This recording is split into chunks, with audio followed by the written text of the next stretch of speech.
Hello everyone, আসসালামু আলাইকুম। আশা করি যে যেখানে আসো ভালো আছো। আমিও আল্লাহর রহমতে ভালো আছি।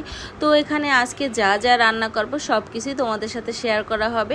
এখানে আমি শাক ভাজি করব, গরুর কলিজা ভুনা করব, আর এটা হলো পঞ্চমুখী কচু, এটা দিয়ে ইলিশ মাছ দিয়ে রান্না করব।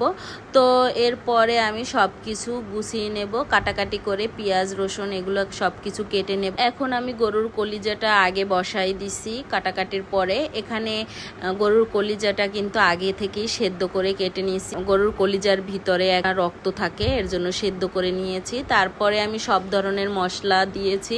গরুর মাংসের ভিতরে যেরকম মশলা দেয়, কলিজার ভিতরেও তো ওই রকম মশলা দিতে হবে। সব গিয়ে ইলিশ মাছ দিয়ে কচু, ইলিশ মাছ দিয়ে আমরা যাই রান্না করি বেশি কোনো মশলা অ্যাড করি না। এখানে শুধুমাত্র 3-4টা জিনিস দিয়ে রান্না করি। এখানে পেঁয়াজ, হলুদের গুঁড়া, মরিচের গুঁড়া আর লবণ। কচুটা রান্না করব। আর কচুটা কিন্তু আগে থেকে আমি সেদ্ধ করে নিয়েছি। মশলাটা কিন্তু অনেক সুন্দর করে কষাতে হবে, একদম তেল বের করে ফেলতে হবে, কারণ মশলার ভিতর দিয়ে যাতে মরিচের গন্ধটা একবারে চলে যায়। তারপরে একটু পানি দিয়ে পরে মাছগুলো দিয়ে দিলাম। যেহেতু কচুটা আগে থেকে সেদ্ধ করা, বেশি সময় লাগবে। আমি শাক ভাজি করে নেব।